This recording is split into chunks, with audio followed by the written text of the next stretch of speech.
네, 안녕하십니까. 저는 한성중앙연구원 오해철 부장입니다. 작년 안전규제 정보회의인지 아마 안전한 심포지엄이었는지 한 1년 전에 똑같은 비슷한 주제로 발표를 드렸는데, 저희도 이제 이게 사고관리계획서에서 수치로 유일하게 이제 어떤 규제에서 보고 있는 허용기준 값을 이제 1년 전에 우리도 가보지 않은 길인데 이게 만족을 할 건지 안 할 건지 실무자님 저도 궁금해해가면서 이제 1년을 보내왔습니다. 그래서 오늘 저희가 발표드리는 이제 내용은 최종적으로 그 결과하고 저희가 하면서 얻었던 인사이트를 좀 정리해서 발표를 드리겠습니다. 일단 개요부터 저희가 사고관리계획서 아까 그 완화하는 평가, 그다음에 기생교섭 평가, 전략 평가, 그다음에 PSA 순으로 좀 발표를 드리겠습니다. 앞에서 그 정동주 박사님 또 서영호 박사님 계속 이렇게 규제 요건에 대해서 좀 설명해 주셨는데요. 그리고 사장 그 사고관리계획서 제일 중요한 게 사장 그 사고관리 능력 평가는 이제 크게 보면 이 기술기준 규칙과 이 고시에서 각각 이렇게 제시를 하고 있습니다. 저희가 오늘 설명드리는 내용은 7조, 8조, 9조에 대한 정리를 해서 설명을 드리겠습니다. 그리고 킨스에서 그 기존 이제 규제하고 좀 관행과 달리 이제 저희한테 사고관리계획서가 최초로 작성되는 거기 때문에 그 어떻게 작성을 해야 되는지 어떤 가이드로서 표준 작성 양식을 작성해 주셨습니다. 그래서 저희가 그에 맞춰서 이렇게 작성을 해가고 있는데요. 저희는 이제 그 4.2절, 4.3, 4.4 이런 식으로 이제 그 해당 항목을 부르고 있습니다. 그래서 뭐 중개사고 평가 같은 경우는 4.2, PSN 4.5 이런 식으로 해서 계속 이 작성 양식에 맞춰서 그 해당 그 명물을 관리했고요. 그래서 제가 오늘 설명드리는 것은 녹색으로 표시된 파트만 제가 이제 담당하고 있는 파트가 중개사고하고 PSA이기 때문에 그 결과를 정리한 걸로 설명을 드리겠습니다.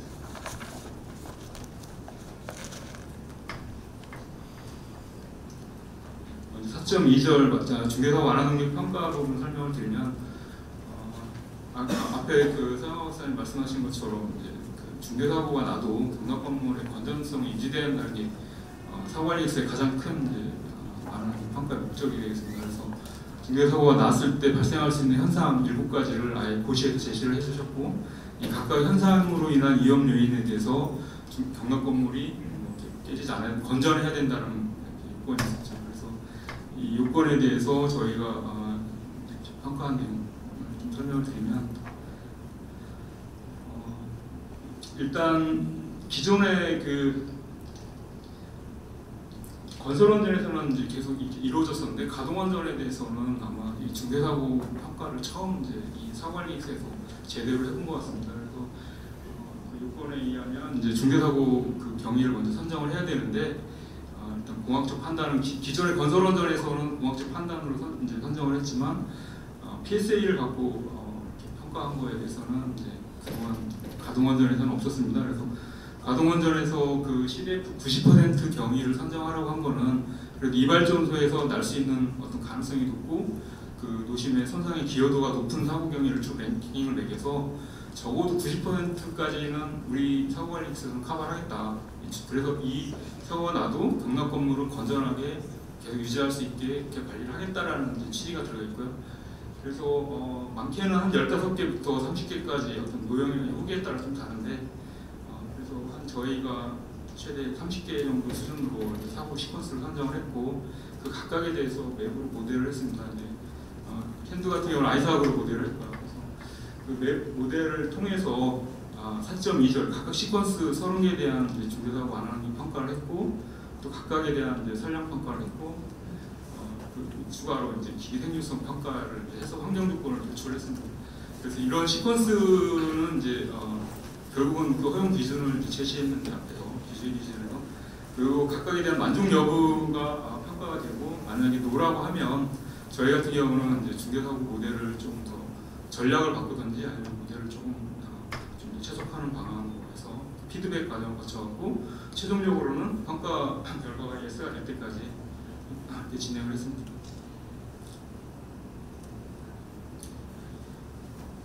쭉 설명드린 것처럼 일단 그 무심 선장님 90% 시퀀스를 선정을 했는데요. 후기가 워낙 28개 후기, 16개 원전입니다. 실제로는 28개 후기지만 대상 원전이 모델로 따지면 한 18개에서 고리 1호기하고 월성 1호기는 제외를 하고 16개 모델을 이제 만들었죠. 각각에 대한 이제 시퀀스들을 쭉 만들어서 이제 저희가 평가를 했는데요.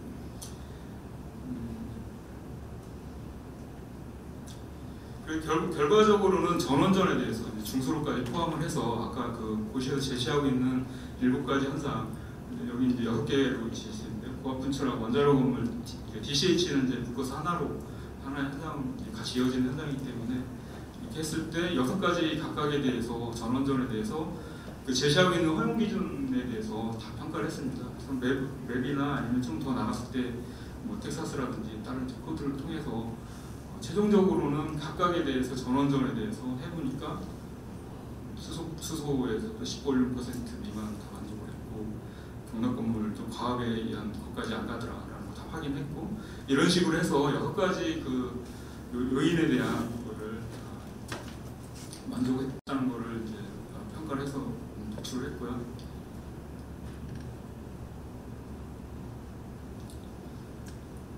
앞에 그 흐름도에서 본 것처럼 이제 4.2절을 하기 위한 시퀀스를 선정을 한 거에 대해서 같이 연계가 되는 게 이제 아까 중개사고 완화 설비에 대한 기계 생존성 평가와 중개사고 선량 평가가 있습니다. 그래서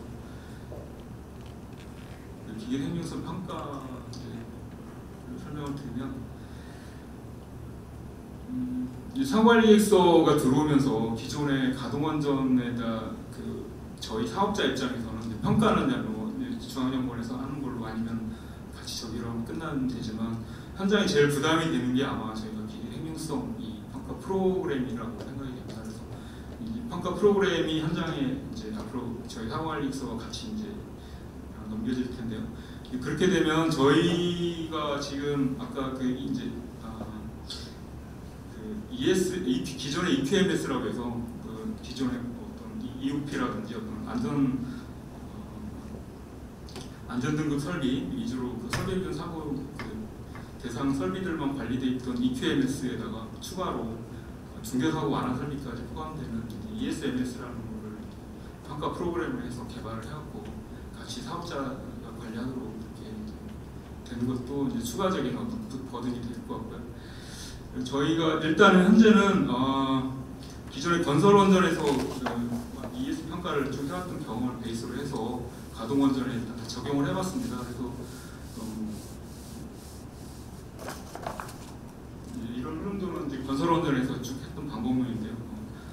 기계 선정하고 기기가 이제 선정이 됐을 때 그 각각에 대한 시퀀스 아까 그 15개부터 30개까지 시퀀스별로 중개사고 환경 조건 분석해서 두 개의 그 스펙을 비교를 해갖고 만족을 하면 그냥 생존성 평가 프로그램 듣고 불만족하면 이런 어떻게 만족을 시킬 수 있는지 그런 조치 사항들을 ESMS라는 이제 평가 프로그램에 잡게 돼 있습니다. 그래서 이거를 이제 저희가 왜 버든이 되냐면 만족하는 게 다 대부분이라고 하면 크게 뭐 관리할 때 문제가 없겠지만 향후에 어떤 계속 이 주기적으로 관리가 됐을 때 불만족한 게 나왔을 때 그거에 대한 게 이제 아무래도 사업자 현장에서는 이제 그걸 관리를 해야 되기 때문에 좀 부담이 되는 프로그램이 될 것 같고요.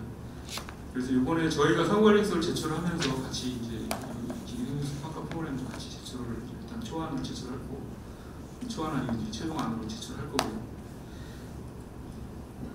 저희가 평가 결과를 보게 되면 기존의 그 고정형 수원, 이제 뭐 RWT라든지 SIT라든지 고정형 수원 갖고 그 쭉 안전해석이라든지 EOP가 이렇게 쭉 개발이 되어서 경락 건물 해석이 이제 쭉 이루어졌었는데 저희가 이제 맥스트 설비를 반영하고 푸시버 설비를 반영하면서 외부 지입을 많이 이제 또 전략으로 채택을 하고 있습니다.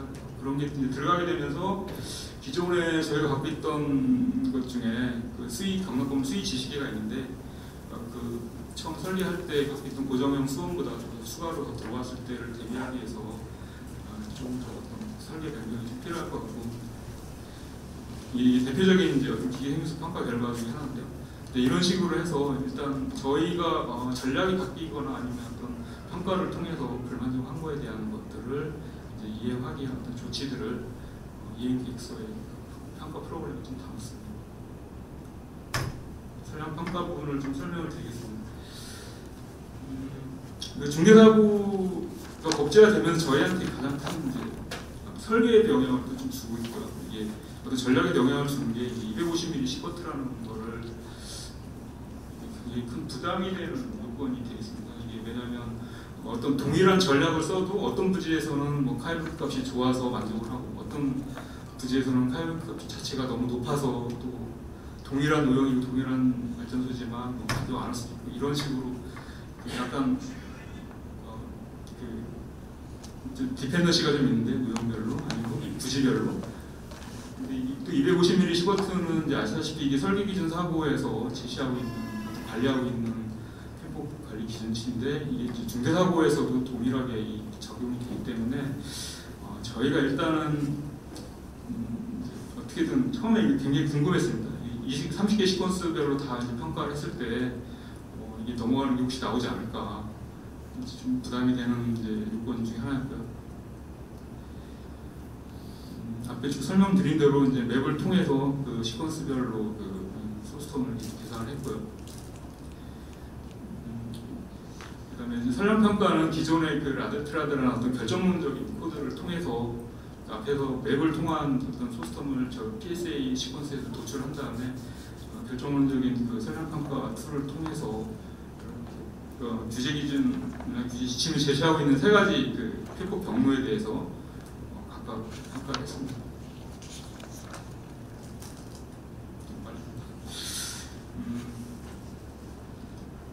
평가 결과를 요약을 드리면 일단은 16개 원전 전체에 대해서 다 시퀀스별로 다 만족을 했습니다. 일단 다 저희가 다행히 250mm 시버트를 다 만족했다는 결과를 갖고 있고요. 근데 나중에 이제 좀 제출이 되고 나서 어떻게 보면 이제 좀 한 번 더 우리가 필요에 따라 좀 거쳐야 되는 항목 중에 하나일 거로 예상이 되는데요. 이게 중대사고 선량이라는 것을 전 세계에서 처음으로 이제 이 사고관리에서 하다 보니까 어떤 방법론 정립부터 이렇게 어떤 규제기관 물론 좀 협의도 해가면서 만들긴 했지만 향후에 저희랑 좀 더 방법론 측면에서 저희가 너무 보수적으로 한 것도 있거든요. 그래서 그런 것들은 좀 최적화해가는 과정이 좀 필요하지 않을까 하는 생각입니다. 4.5절 그 PSA 결과에 대해 설명을 드리겠습니다. 아까 그 장동주 박사님 설명하신 것처럼 기존의 심사지침서에서도 어떤 PSA는 규제 그 요건을 갖고 있었습니다. 근데 저희 사고관리서가 들어오면서 좀 더 시비해진 거라고 이제 하는 게 세션 요건이죠. 세션 요건만 들어왔으면 이제 그거 오케이라는 하겠는데 정지저출력 가동 원전에 대해서도 내부 외부 다 포함을 하고 여러 가지 또 전출력에서도 좀 더 이제 좀 디테일하게 그 레벨 2가 돼야 이제 이 세션이 평가가 되기 때문에 기존에보다는 업무 범위도 늘어났고 또 이 결과치 요건으로 제시하고 있는 값들도 굉장히 시비하게 제시가 되고 있고 해서 상당히 거든이 많았던 영역 중에 하나인데요. 그래서 일단 레벨한 그 내부 사건부터 쭉 보게 되면 저희는 그래서 일단 기존에 갖고 있던 모델보다는 더 많은 이제 어떤 CDF부터 저감이 돼야 결국은 이제 세션 빈도는 여러분 레벨 안에서도 쭉 그 빈도에 따라오기 때문에 레벨 안을 어떻게든 제일 저감할 수 있는 최대한의 설계 개선안 또는 아니면 모델 개선을 최대한 찾았습니다. 그래서 제일 많이 했던 것 중에 하나가 이렇게 그 초기 사건 빈도 아니면 대기 실내 데이터를 최신 데이터 2017년도 가동부터 2017년 12월까지를 다 수집하는 업무가 상당히 이제 TDS한 업무였는데 그거를 진행을 했고 그래서 전체 가동 원전 전체에 대해서 데이터를 수집한 후에 그걸 분석을 했습니다. 그 다음에 소외전원 미해공 확률도 그때까지 경험들 추적을 해서 정비라든지 정비 이력을 다 확인한 이런 업무들이 생각보다 시간이 굉장히 많이 걸리는 업무인데 기간은 생각보다 짧았습니다. 저희한테 주어진 기간이 앞에서 좀 우리 정박사님 설명한 것처럼 제일 후단하는 업무이기 때문에 앞에서 어떤 설비가 들어오는지 어떤 게 전략이 들어오는지 확인하고 거기에 맞는 이제 설비나 이런 데이터를 찾는 거였기 때문에 좀 시간이 많이 걸렸던 업무였고요.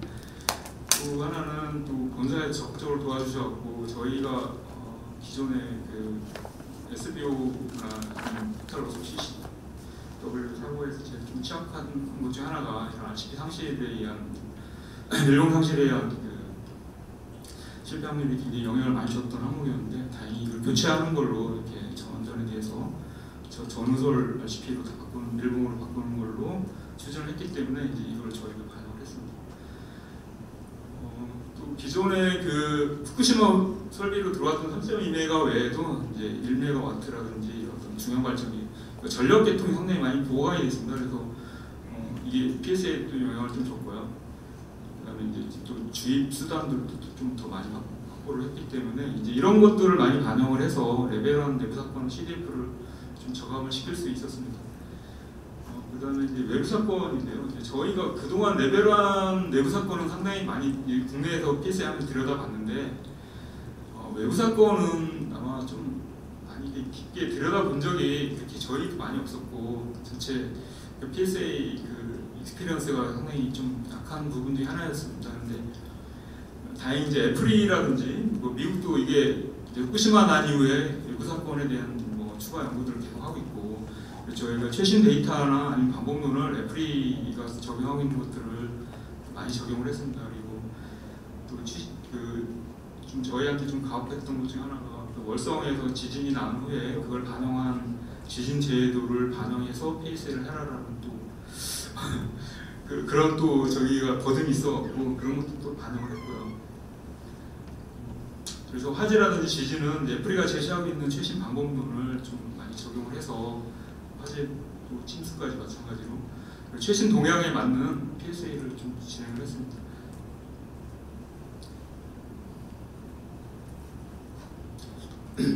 2단계 그 레벨 2 PSA에서는 일단은 세심 요건 때문에 저희가 가용한 수단은 최대한 전략으로 들어와 있는 거 맥스트라든지 아니면 후쿠시마 설비로 들어온 거를 최대한 반영을 했습니다. 그래서 현재 저희 그 맥스트 설비 중에 고유랑 이동형 펌프가 있는데 이제 이걸 활용을 해서 고정형 살수가 죽었을 때 대체할 수 있는 대체 살수를 반영을 했고 또 CFBS도 현재 고려를 하고 있습니다. 정지저출력 그 PSA에서는 앞에서 전출력 때 이제 고려한 것처럼 이제 동일한 이런 어떤 데이터 조사를 다 수행을 했고 추가로 저희가 이 정지저출력 때 지금 현재는 뭐 아까 그 맥스트 설비를 이제 좀 개선을 하게 되면 이제 뭐 이건 좀 효용성은 줄겠지만 미리 오버올 때 미리 선배치 해놓고 왜냐면 정지 때 사고가 굉장히 빨리 미드룹 같은 경우는 빨리 진행이 되기 때문에 충분한 좀 시간 여유가 없어서 미리 선배치 해놓은 또 매 5월 때마다 선배치 해놓은 전략을 적용을 하였고 PSA를 했는데 향후에 저희가 설계 개선을 통해서 이제 그렇게 안 하고 선을 전력선을 확보 케이블을 깔아놓는다고 하면 이제 바로 쓸 수 있는 그건 될 것 같습니다. 근데 어쨌든 저희 전략에 그런 게 있었기 때문에 적용을 해왔고 HRA 값을 좀 낮출 수 있었고요. 그다음에 이제 이동형 공기 압축기도 이제 맥스 설비로 들어와서 이런 걸 반영을 한 공기 고동 밸브들 여는 것들 이런 것들을 반영을 했습니다.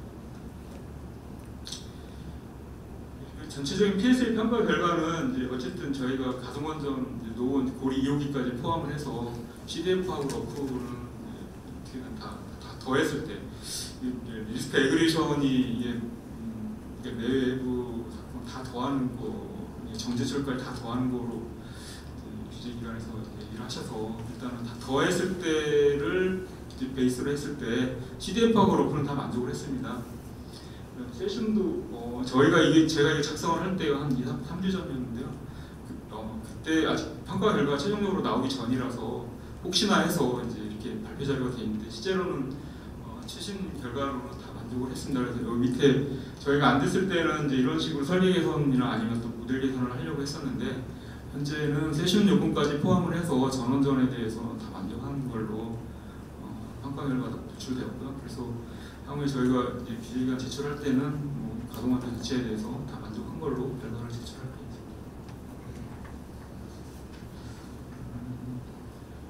저희가 이제 평가 결과에 대한 인사이트를 좀 이제 정리를 해봤는데요.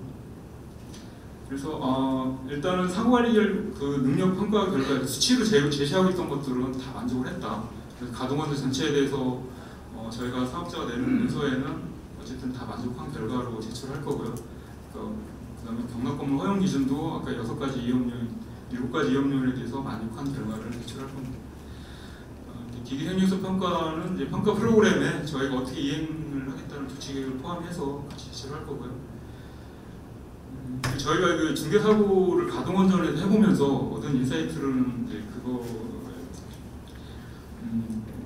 그동안 이제 PSA하고 중개사하고 따로따로 놀았었는데 이 연계를 계속 이제 그 앞에서부터 쭉 얘기를 하십니다. 그래서 가동원전에서 그동안 따로따로 놀던 PSA를 갖고 PSA 시퀀스를 갖고 그러면 이발전소에서 이런 가능성이 있는 90% 시퀀스에 대해서도 중개사고가 다 완화가 될 수 있다라는 거를 보였다는 게, 그래서 그런 이제 어떤 전략을 적용할 수 있다는 방법론을 만들어 놓은 게 이 사고관리서의 하나의 인사이트가 될 것 같고요. 또 그동안 저희가 잘 몰랐던 이제 가동원전, 물론 말로는 중개사고 컨셉이 없었던 가동원전이라고 쭉 얘기를 해왔고, 건설원전부터 이렇게 중개사고가 반영이 됐다고 하는데, 좀 국내 가동원전에 대해서 중개사고가 어떨 거냐라고 했을 때도 인사이트로는 일단 저희가 관리하고 있는 맥스 설비라든지 아니면 여러 가지 전략을 통해서 그나마 그 최소한 90% 시퀀스 또는 거기다 플러스 공학적으로 우리가 저희가 판단했던 추가 그 사고에 대해서는 어떻게든 다 관리를 할 수 있다. 그래서 노심이 손상이 안 되고 그 위험 요인들을 다 막을 수 있다. 노심 손상 나지만 경락건물 손상 안 되고 막을 수 있다라는 인사이트를 얻었고요. 또 하나는 저희가 이제 마지막에 어떻게 보면 AMP를 하면서 굉장히 큰 인사이트 중에 하나인데요. 가동원전은 물론 이제 계속 있었긴 했는데 저희가 세이프티라는 이제 앞에서 쭉 이행 체계에서 설명하면서 만들어진 조직입니다. 사업자가 세이프티라는 그 요원들을 이제 앞으로 구성을 해서 이렇게 이제 현장을 활용한다고 했는데 그 담당자들이 직접 이거 개발을 해봤습니다. 그래서 반은 이제 한손 자체분으로 했기 때문에 그다음에 물론 이제 한기에 상당히 전문가의 도움을 주셨지만 그러면서 적어도 가동원전 90% 시퀀스가 나도 세이프티 요원으로 출동을 하면 이런 그 가동원전 전체가 어떻게 현상들이 쭉 이루어질 건지 그런 인사이트를 얻었고 그런 거에 대한 맵 분석이라든지 어떤 중개사고 분석할 수 있는 스킬은 다 확보를 했다. 그래서 결국은 사업자가 어떤 중개사고 대응 능력 자체도 상당히 향상이 됐다라는 이제 어떤 인사이트를 이 AMP 사장을 하면서 얻었던 하나의 경험이었던 것 같고요. 이제 PSA 결과에 대한 인사이트를 아까 이제 앞으로 그 활용 규제 지침 심사 지침에서 요구하셔갖고 물론 추가를 하겠지만 제가 오늘 정리한 거는 PSA 결과에 대한 인사이트라기보다는 PSA를 이제 하면서 저희가 수행 경험을 통한 이제 경험 얘기를 좀 정리를 하면은 기존의 PSR 또는 건설원전 PSA에서는 어떤 안전 목표라는 요구되는 어떤 값이 없었습니다. 근데 AMP에서는 말은 이제 목표지만 실제로는 이게 리미처럼 제한치처럼 돼갖고 모두가 다 이걸 만족을 해야 된다고 얘기를 하시니까 이게 상당히 큰 버든이 와는 문서였습니다. 근데 일단은 저희가 쭉 하면서 느낀 거는 목표가 동일하더라. 세슘 137 목표도 실마스 육승이 신형원전, 노후원전 상관없이 동일하게 적용되기 때문에 굉장히 큰 부담이 있고 고리 2호기 같이 올드 플랜트에 대해 아니면 또 어떤 호기들은 지진 재해도 곡선이 상당히 낮은 굉장히 높게 나오는 이런 데 위치해 있는 것도 있고 동일한 노형이라고 해도 그럴 때 어떤 그런 차별 정도 없이 모두가 동일하게 적용을 하기 때문에 어떤 대상 원전을 받았던 이제 물론 이제 저희가 직접 수행하지는 않았고 협력업체가 한기를 포함해서 FNC, 네스, 액트 이제 이 자리를 들어서 참 고맙게 생각하십니다. 그분들이 이제 다 어렵게 그 각각이 맡은 그 원전에 대해서 성공할 수 있게 참 노력을 했습니다. 그래서 저희가 제일 어려워했던 게 세슘 137 요건이었는데요. 결국은 이제 마지막에 만족을 못했던 원전들까지도 다 어떤 많은 아이디어를 아니면 어떤 노력을 통해서 다 달성을 할 수 있었다는 게 있었고요. 그다음에 그 저희가 그 이번에 그 PSA가 어떤 활용 측면에서는 상당히 도움이 됐던 게 그 넥스트 전략을 수립할 때도 기존에 저희가 해오지 않았던 것들을 이제 좀 도출을 해주셔서 그러면 기존의 절차서들을 좀 반영을 할 수 있게 그런 것들이 좀 있었습니다. PSA가 AMP PSA에서는 좀 어떤 절차서 많이 피드백을 해가면서 절차서도 개정됐고 또 우리 PSA 모델도 반영을 하시더라고요. 그리고 현재 아까 ASM님 PRA 이제 품질 얘기하시면서 이걸 좀 얘기를 하셨는데 정주철 외부 사건 같은 경우는 현재는 뭐 저희가 PRA 스탠다드가 없는 상태에서 일단은 사업자가 처음으로 이런 방법론들 건설원전 물론 좀 해본 경험이 있지만 이제 그런 것들을 적용을 해가면서 확대하면서 좀 어려움이 있었고요. 또 저희가 기존의 레벨 2 PSA는 요건이 이런 안전목표의 세션이라든지 이런 요건이 없었기 때문에 그 유렉 1150에서 했던 방법론을 그대로 적용을 해왔습니다. 그래서 뭐 분기 확률이라든지 이런 것들도 다 앞에 선행해서 정해진 걸 그대로 따라왔는데 세슘 137을 국내에서 처음으로 만들면서 그거에 대한 고민이 많이 없이 이렇게 방법론을 그냥 다수 적용하다 보니까 향후에 일단 내고 나서 저희도 좀 한번 더 다시 표준화를 시키는 그런 수행 좀 해보려고 합니다. 일단 그래서 지금보다는 아마 이제 레벨 2 방법론 자체가 어떤 세슘이 들어왔기 때문에 기존에 러프를 계산하던 방법론이 아닌 세슘 137을 계산하는 방법론으로 좀 한번 더 저희가 한번 더 고민을 하면서 만들어 봐야 되지 않을까라는 생각이 들고요.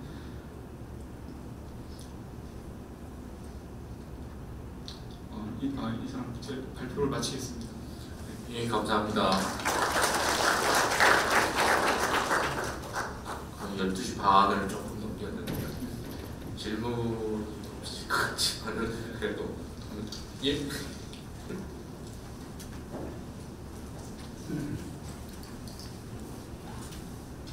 그 100테라베크럴 PSA 그 기준이 굉장히 리지드하다, 지금 엄격함에도 불구하고 사실 그게 이제 28개 원전을 다 맞췄으니까 사실 원자력계 1위로서 이제 원자력이 굉장히 안전하다는 게 증명된 데 굉장히 기쁘고요. 단지 이제 그 어제 송진호 패널께서도 말씀을 하셨지만 컨테인먼트만 깨지면 사실은 100테라베크를 넘는 양인데 사실 그 맥스트가 많이 붙으니까 확률을 굉장히 줄여서 컨테인먼트는 그랬을 것 같고요. 근데 이제 그 바이패스 STR 사고 같은 것은 사고 시나리오 90%를 잡게 되면 2차 측에 보조국수가 안 들어오는 드라이한 상태 증기발생기 사고가 분명히 있을 것 같은데 그 경우에 예를 들면 100테라베크를 분명히 넘어갈 것 같은데 이게 확률로서 줄어든 건지 아니면 넥스트 설비의 어떤 그 완화 효과 때문에 그게 줄어든 건지 그게 하나 궁금하고요. 하나만 더 드리면 아까 그 서영아 팀장님께서 말씀하신 3가지 중소를 특별 사관리 지침에서 개정 방향 중에 두 번째가 이제 수소인데 그러니까 경수로는 수소 100% 메탈워터 리액션에 따라서 전체 볼륨의 10%를 넘지 않는다는 게 거의 만족되는 것 같은데 중수로는 사실 그보다 많이 나오기 때문에 그게 자신이 없어서인지 어쨌든 코드 계산 결과에 의존한다고 하셨어요. 그럼 이제 경수로하고 다르게 중수로는 그 코드의 적절성이 상당히 중요하다 이걸 의미할 것 같은데 그 아이사 코드에 예를 들면 그 수소 모델의 적절성 같은 것을 예를 들면 어떻게 평가하시는지 일단 세슘 먼저 말씀을 드리면 그 세슘 요건은 그 뭐 금강 건물이 깨지지 않아야 만족을 일단 하신다고 하시잖아요. 다행히 빈도가 들어가 있습니다. 근데 그래서 아까 말씀하신 대로 저희가 이렇게 넘는 시퀀스들에 대해서는 이제 빈도로 어떤 관리가 되니까 그래서 빈도로 일단 맞췄고요. 그래서 물론 어떤 시퀀스는 이제 아예 뭐 완화 조치가 돼서 기존에 그냥 돌렸을 때는 뭐 100을 넘어가지만 뭐 맥스 설비가 들어가면은 100에서 빠지니까 100보다 한 10 뭐 이렇게 줄어드는 것도 있으니까 그런 것들은 이제 빈도에서 빼버리고 그래서 빈도로 관리를 했는데 그래서 맞출 수 있었습니다. 근데 아까 이제 중수로에 대한 수수 요건 코드가 그걸 반영하고 있나 아이삭이 지금 그거에 대한 정당성이잖아요. 일단은 저희가 그 코드에 대한 정당성은 캐리를 믿었습니다. 왜냐면 개발자가 캐리였기 때문에 캐리가 만들 때 그거를 어떤 VMV 아니면 밸리데이션을 안 한 상태에서 만들지는 않았을 거라는 생각을 했고, 그렇죠. 일단 그래서 캐리가 믿어서 일단 했는데, 그리고 그거 외에도 추가로 저희가 실제적 기반 시나리오라는 과제를 통해서 맵펜두라는 지금 하고 있습니다. 그래서 맵펜두를 이제 아마 이번 사관리에서 내고 나면 그 결과물을 같이 얻을 수 있을 텐데, 그 맵펜두를 통해서도 같이 비교하는 연구를 하려고 하고 있습니다. 그래서 다음에 만약에 그 주의가 질의가 있을 때 저희가 그런 거를 맵펜두라든지 다른 것으로 보완을 해서 설명을 드리겠습니다. 이제 마지막으로 짧게 해주시면 감사하겠습니다. 어제 오후에 계속 사후 관리해가지고 카멘트한테 패널을 했잖아요. 그래서 나온 게 위원장님은 그 교육 훈련 이런 걸 강조하셨고, 그리고 송준호 박사님은 많은 분들이 유효성, 실효성 그런 걸 많이 했거든요. 그런 것 같고, 제가 나온 이유는 그 추가해서 환빌 1억이 사건이 있었잖아요. 뭐 사건지 사건인데 거기서 유명한 피경모 교수께서 인터뷰를 하셨어요. 그래서 질의는 간단한 텍스트 팩터 못 지키는 한손이 중개사하고 났을 때 셈지를 어떻게 지키느냐 이런 질문을 했거든요. 거기에 대해서 카멘트나 각오나 저도 평소에 그런 생각이 있었거든요. 셈지가 제가 이제 설계 기준 사업을 주로 많이 했지만 여기 보니까 상당히 쉬운 면도 있고 그런데 피모 교수님이 이제 전 국민을 상대로 말씀하셨는데 그에 대한 말씀 주시죠. 네, 모르겠습니다. 저도 그분이 이제 어떻게 그런 인사이트를 갖고 얘기를 하시는지 모르겠는데, 지금 발전원들 대상으로 샘지 교육이 이루어지고 있습니다. 발전팀 대상으로. 그 다음에 중개사고 저희가 이제 세이프티라는 조직을 이제 만들었는데요. 거기 보면 현장에서 그 중개사고를 쭉 다뤘던 분들이 같이 들어와 있거든요.